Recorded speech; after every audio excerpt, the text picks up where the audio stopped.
Hello, everyone, and welcome to the 21st day of this wonderful series of A to Z of English Grammar. और आज हम करने वाले हैं तीन बहुत ही अच्छे कॉन्सेप्ट्स। पहला कॉन्सेप्ट रहेगा हमारा वन ऑफ से रिलेटेड और दूसरा कॉन्सेप्ट जो है वो है ओपन एंड ओपनड से रिलेटेड और लास्ट हमारा आज का कॉन्सेप्ट रहेगा प्रेफर से related. Let's start the journey. तो सबसे पहले हम वन ऑफ का कॉन्सेप्ट स्टार्ट करते हैं और कुछ पिक्चर्स और सेंटेंसेस के थ्रू इसे हम समझ लेते हैं। तो यहाँ आप देख सकते हो कि हमने यहाँ लिखा है वन ऑफ द बॉयज़ और दूसरा यहाँ पे लिखा है वन ऑफ अवर कैट्स। हम ये स्ट्रक्चर और ये कॉन्सेप्ट पहले भी कहीं ना कहीं कर चुके हैं, अगर आपने ध्यान दिया हो। तो सबसे बड़ी बात जो यहाँ निकल के आ रही है कि हमने वन ऑफ द के बाद यहाँ प्लूरल नाउन यूज किया है और यहाँ पे भी हमने क्या यूज किया है, प्लूरल नाउन को ही यूज किया है। तो हम आगे बढ़े और देखें, अगर मैं यहाँ पे वन ऑफ द बॉय लिख देता हूँ तो ये गलत हो जाता है, जैसा कि आप देख सकते हैं। और यहाँ ही दूसरे सेंटेंस में आप देखें वन ऑफ अवर कैट लिख देते हैं तो गलत हो जाता है, क्योंकि सही तो क्या था, सही तो था बॉयज और सही था यहाँ कैट्स। तो वन ऑफ के बाद आपको ये बात ध्यान रखनी है कि जो भी नाउन आएगा वो नाउन कैसा होगा, वो नाउन प्लूरल होगा। और ये क्वेश्चन बहुत से एग्जाम्स में पूछा जाता है। तो हम कुछ और कॉन्सेप्ट को जान लेते हैं। ये देखिए लिखा है कि one of the boys has done this and one of our cats is running very fast. तो इन दो सेंटेंसेस के थ्रू मैं आपको ये बताना चाह रहा हूं कि यहाँ पे जब वन ऑफ द बॉयज हमने लिखा है या वन ऑफ अवर कैट्स लिखा है, मतलब प्लूरल नाउन्स हमने यहाँ पे यूज किया है। लेकिन अगर आप देखें आगे वर्ब की बात करें तो वर्ब यहाँ पे क्या है, सिंगुलर है। तो इसका मतलब वन ऑफ का कॉन्सेप्ट जब भी आएगा, नाउन हम उसके बाद नाउन हो या फिर प्रोनाउन हो, हम लोग क्या यूज करने वाले हैं, प्लूरल नाउन या प्रोनाउन को यूज करेंगे। लेकिन उसके बाद जो वर्ब आएगी वो कैसी होगी, वो सिंगुलर होगी। और आप यहाँ देख सकते हैं कि यहाँ पे हमने हैज को यूज किया है और यहाँ हमने यूज किया है इज को, तो सिंगुलर वर्ब होगी। अब देखें कि किस तरीके से ये यहाँ पे गलत हो गया। गलत ऐसे हो गया कि वन ऑफ द बॉयज और हमने यहाँ पे हैव यूज कर दिया तो गलत हो गया। One of our cats are use कर दिया, इसलिए यहाँ पे ये गलत हो गया। तो आप इस बात को ध्यान रखें कि वर्ब हमेशा कैसी होगी, वन ऑफ के बाद सिंगुलर होगी। नाउन या प्रोनाउंस कैसे होंगे, वो हमेशा प्लूरल होंगे। कुछ और कॉन्सेप्ट्स को जानते हैं हम। ये लिखा है one of horses rain very fast, one of horses rain very fast. तो यहाँ पे एक गलती है, वो गलती आप पहचानने की कोशिश करें क्या हो सकती है, क्योंकि आप सेंटेंसेस पहले तो पढ़ चुके हैं। इसमें एक चीज मिसिंग है और वो मिसिंग चीज आपको दिखाई दे रही होगी। वन ऑफ के बाद यहाँ पे हमारा कुछ न कुछ डिटर्मिनर होना चाहिए। या तो मैं कहूँ वन ऑफ द हॉर्सेस कह सकता हूँ या फिर मैं वन ऑफ अवर हॉर्सेस कह सकता हूँ। तो कुछ डिटर्मिनर होना यहाँ पे क्या है, जरूरी है। माई, योर, हिज, हर, द, कुछ ना कुछ यहाँ होना जरूरी है। तो हम देखें, ये अगर मैं बात करता हूँ यहाँ पे, ये सेंटेंसेस जो है वो बिल्कुल सही है, क्योंकि यहाँ पे हमने लिखा है वन ऑफ द हॉर्सेस। तो वन ऑफ हॉर्सेस तो गलत था, लेकिन वन ऑफ द हॉर्सेस क्या है, बिल्कुल सही है। इसी तरीके से वन ऑफ माई हॉर्सेस, तो मैंने यहाँ पे माई लगाया, यहाँ द लगाया, और ये क्या है, ये सही है। अगर इसी तरीके से मैं यहाँ तीसरा सेंटेंस देखता हूं, one of these horses rain very fast, तो ये भी सही है, क्योंकि यहाँ पे क्या आ गया है, यहाँ पे दीज का यूज हमने कर लिया है। तो कहने का मतलब ये है कि वन ऑफ के बाद कोई ना कोई डिटर्मिनर होना जरूरी है। वन ऑफ द हो सकता है, वन ऑफ माई हो सकता है, वन ऑफ योर हो सकता है, वन ऑफ दीज हो सकता है। तो कुछ ना कुछ डिटर्मिनर हमें लगाना पड़ेगा। लेकिन अगर मैं सिंपल ऐसे कह देता हूं वन ऑफ हॉर्सेस, तो वो क्या हो जाएगा, गलत हो जाएगा। आई होप कि आपको वन ऑफ का कॉन्सेप्ट अच्छे से समझ आ गया होगा। हम अपने अगले कॉन्सेप्ट की तरफ बढ़ते हैं। तो हम हमारा दूसरा कॉन्सेप्ट देखते हैं और वो है वर्ड ओपन एंड ओपनड से रिलेटेड। ये बहुत ही इंटरेस्टिंग कॉन्सेप्ट है। कुछ सेंटेंसेस के थ्रू इसे समझते हैं। यहाँ पे 4 सेंटेंसेस लिखे हैं। पहला सेंटेंस लिखा है the window is closed, the window is closed, और दूसरा लिखा है the window was closed by him. अगर मैं पहले सेंटेंस की बात करता हूं तो मैं विंडो की स्टेट को बता रहा हूं, उसकी कंडीशन को बता रहा हूं। द विंडो इज क्लोज्ड, तो कहने का मतलब है कि खिड़की जो है वो बंद है। तो मैं इस स्टेट को बता रहा हूं, विंडो की स्टेट को बता रहा हूं कि द विंडो इज क्लोज्ड। इसका मतलब यहां पे जो क्लोज्ड वर्ड है वो क्या है, वो एडजेक्टिव है। अब एडजेक्टिव कैसे है, क्योंकि यहां पे हमने इस विंडो नाउन के बारे में और इंफॉर्मेशन दी है और बताया है कि विंडो किस स्थिति में है, वो क्लोज्ड है। तो यहां पे ये एडजेक्टिव का काम, जो क्लोज्ड वर्ड है वो एडजेक्टिव का फंक्शन कर रहा है। लेकिन अगर मैं दूसरे सेंटेंस की बात कर रहा हूं, the window was closed by him, तो यहां पे एक एक्शन हुआ है, the window was closed by him, तो यहां एक्शन है। इसका मतलब यहां पे ये क्या है, वर्ब है। तो ये एडजेक्टिव जो होते हैं, आपको पता है कि हम एडजेक्टिव्स को पास्ट पार्टिसिपल से बना सकते हैं। पास्ट पार्टिसिपल क्या है, third form of the verbs हैं past participles. Third form of the verbs जो है वो क्या होती है, पास्ट पार्टिसिपल्स होते हैं।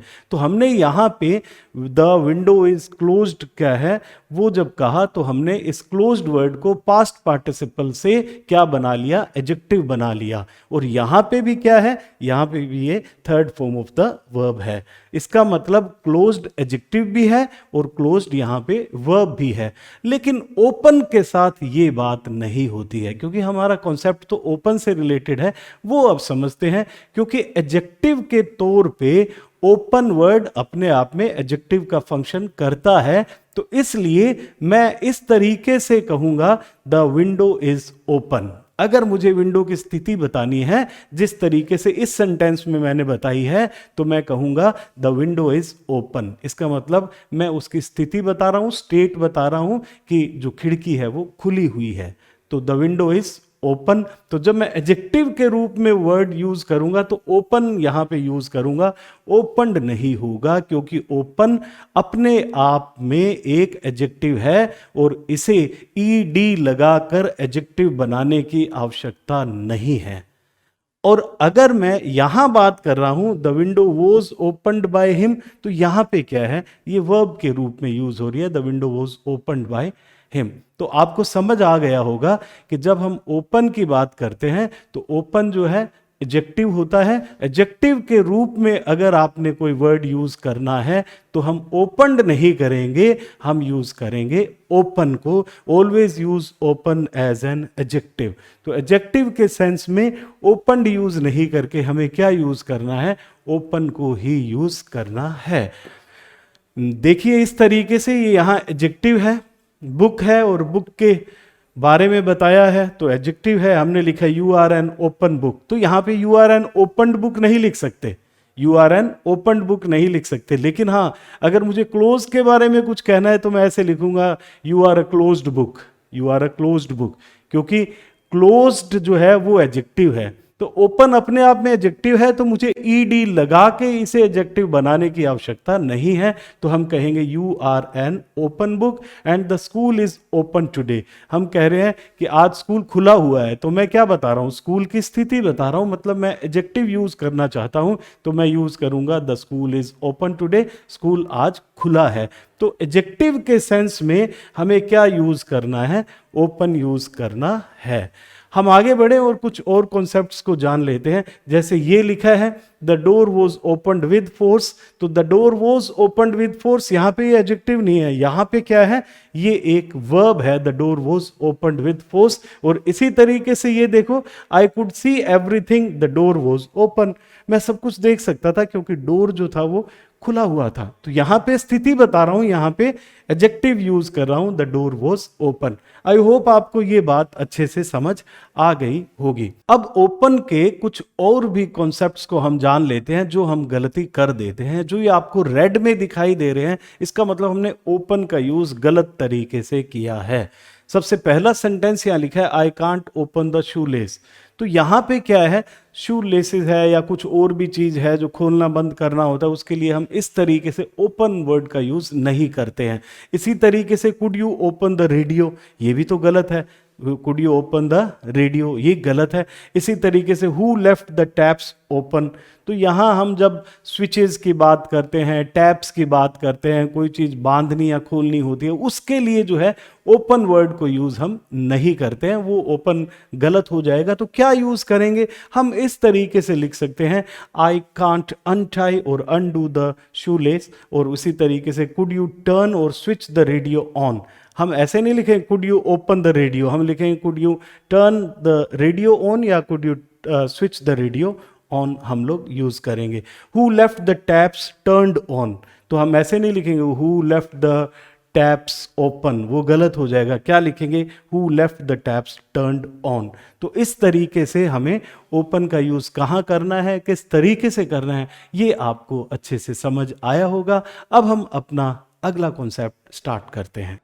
अब हम हमारा तीसरा कॉन्सेप्ट पढ़ते हैं जो कि प्रिफर वर्ड से रिलेटेड है। कुछ सेंटेंसेस के थ्रू इसे भी हम समझ लेते हैं। ये यहाँ पे पहला सेंटेंस लिखा है she prefers coffee than tea, और दूसरा यहाँ लिखा है she prefers coffee to tea. तो आपको पता चल गया होगा पहला सेंटेंस गलत है, दूसरा बिल्कुल सही है। और पहला गलत क्यों है ये भी आपको पता चल गया होगा, क्योंकि कई बार हम सेंटेंसेस को देख के पता चला लेते हैं कि क्या गलती है। गलत और सही तो हमने बता दिया कि पहला गलत दूसरा सही, और गलत किस लिए है आपने बिल्कुल सही पहचाना होगा कि यहाँ देन का यूज जो है वो गलत है। तो क्या यूज करना चाहिए था हमें? यूज करना चाहिए था हमें टू का। तो इसका मतलब जब हम प्रिफर की बात करते हैं तो हमें टू का यूज करना होता है, जिस तरीके से हमने सेकंड सेंटेंस में किया है she prefers coffee to tea. बिल्कुल ये सही सेंटेंस है। इस तरीके के क्वेश्चंस जो है कॉम्पिटिटिव एग्जाम्स में बहुत पूछे जाते हैं। जो हम A to Z सीरीज कर रहे हैं, आप पाएंगे कि लगभग ऐसे ही क्वेश्चंस जो है आपको कॉम्पिटिटिव एग्जाम्स में दिखाई पड़ेंगे। तो हम आगे बढ़ते हैं और कुछ और कॉन्सेप्ट्स को जान लेते हैं। यहां लिखा है I prefer riding to walking, बिल्कुल सही सेंटेंस है, I prefer riding to walking. और यहां दूसरा सेंटेंस जो है वो गलत है। वो गलत क्यों है? क्योंकि यहां हमने राइडिंग लिख दिया और यहां हमने वॉक लिख दिया। तो कहने का मतलब है जब हम आईएनजी फॉर्म्स का यूज कर रहे हैं तो दोनों तरफ, टू के इस तरफ और टू के इस तरफ, दोनों तरफ क्या यूज होनी चाहिए? आईएनजी फॉर्म्स यूज होनी चाहिए। जैसे हमने लिखा है I prefer riding to walking, तो यहां पे इस तरीके से मान लीजिए मैं कहता हूं I prefer singing to dancing, तो ऐसे नहीं कि I prefer singing to dance, वो गलत हो जाएगा। दोनों तरफ हमें क्या करना है? आईएनजी फॉर्म्स यूज करनी है। ये आपको दूसरी बात पता चली प्रिफर के बारे में। अब हम यहां देख लेते हैं, ये लिखा है she prefers making toys rather than buying them. तो यहां पे हम इसे रादर देन भी यहां पे यूज किया जा सकता है। और ये देखिए यहां पे making toys and then buying them, rather than का यूज किया है। She prefers making toys rather than buying them, बिल्कुल सही सेंटेंस है, दुरुस्त सेंटेंस है। और क्यों ऐसा सही है आपको पता चल गया कि रादर देन का यूज भी यहां प्रिफर के साथ हम कर सकते हैं। और यहां भी आईएनजी फॉर्म है, यहां भी आईएनजी फॉर्म है। तो आपने देखा कि जब हमने रादर देन का यूज किया तो दोनों तरफ क्या थे? आईएनजी फॉर्म्स थे। प्रिफर यूज किया हमने, प्रिफर के बाद हमने रादर देन यूज किया, तो रादर देन के दोनों तरफ आईएनजी फॉर्म्स थी। अब हम कुछ और भी देख लेते हैं। यहां देखें she prefers to make toys rather than buying them. देखिए ये टू मेक टॉयज है, she prefers to make toys rather than buying them या फिर बाय देम, ये स्ट्रक्चर सही है। आप देखिए ये एक और अलग स्ट्रक्चर है कि अगर मैं यहां पे प्रिफर के बाद यहां टू से, टू प्लस इन्फिनेटिव से शुरू करता हूं और यहां रादर देन यूज करता हूं, तो यहां आईएनजी फॉर्म भी लगा सकता हूं और यहां प्लेन इन्फिनेटिव भी लगा सकता हूं, मतलब बिना टू के फर्स्ट फॉर्म भी लगा सकता हूं। इस स्ट्रक्चर को थोड़ा ध्यान से देख लीजिए कि हमने लिखा है she prefers to make toys rather than buying them और रादर देन बाय देम, दोनों ही सही होंगे। लेकिन अगर मैंने इस तरीके से किया था जो पिछले सेंटेंस में, she prefers making toys rather than buying them he लिखना पड़ेगा। अगर रादर देन से पहले आईएनजी फॉर्म होगी तो बाद में भी आईएनजी फॉर्म होगी। लेकिन अगर मैं टू प्लस फर्स्ट फॉर्म का यूज कर रहा हूं तो यहां आईएनजी का यूज भी कर सकता हूं रादर देन के बाद, और यहां प्लेन इंफिनिटिव मतलब विदाउट टू का भी यूज मैं कर सकता हूं। इसी तरीके से आप ये देखें, इसी तरीके से शी वुड प्रिफर होगा तो हम यहां टू मेक टॉयज लगा सकते हैं और रादर देन बाइंग देम और बाय देम लगा सकते हैं। तो आपको समझ आया होगा कि किस तरीके से यहां पे हम प्रिफर के लिए डिफरेंट सिचुएशंस को यूज करते हैं। अब हम आगे बढ़े और आपके स्किल की जांच कर लेते हैं कितना आपको समझ आया है।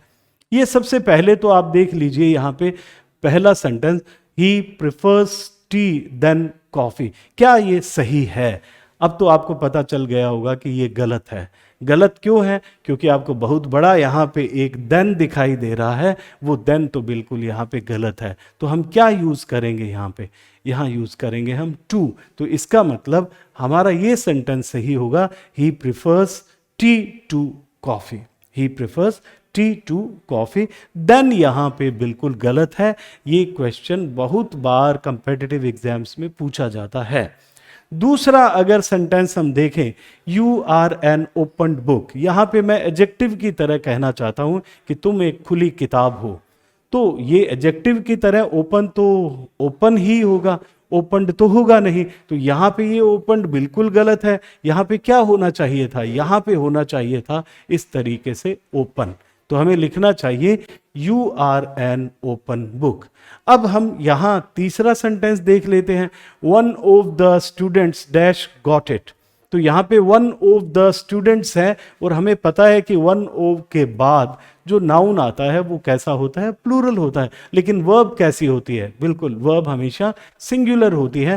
तो one of the students has यहां पे हम यूज करेंगे सिंगुलर वर्ब, तो ये हो जाएगा one of the students has got it. इसी तरीके से हम ये देख लेते हैं, one of her sister is a doctor. ये तो बिल्कुल गलत है। One of her sister is a doctor. क्या गलती है इसमें? इसमें गलती है यहां इस सिस्टर वर्ड में, और होना क्या चाहिए था? वन ऑफ हर सिस्टर्स होना चाहिए था। यहां पे हमें प्लूरल नाउन का यूज करना चाहिए था। One of her sisters is a doctor. ये बिल्कुल सही है कि यहां पे इज का यूज होगा क्योंकि हम सिंगुलर वर्ब का यूज करते हैं। तो one of her sisters is a doctor बिल्कुल सही है। अब हम लास्ट सेंटेंस को देख लेते हैं। यहां I prefer singing to dance. तो यहां क्या गलती हो गई? पकड़ में आ गई होगी गलती आपके कि यहां आईएनजी है, तो यहां भी हमें क्या यूज करना है? आईएनजी फॉर्म यूज करनी चाहिए। तो लिखना चाहिए I prefer singing to dancing. तो ये भी गलत है, हमें लिखना चाहिए था I prefer singing to dancing.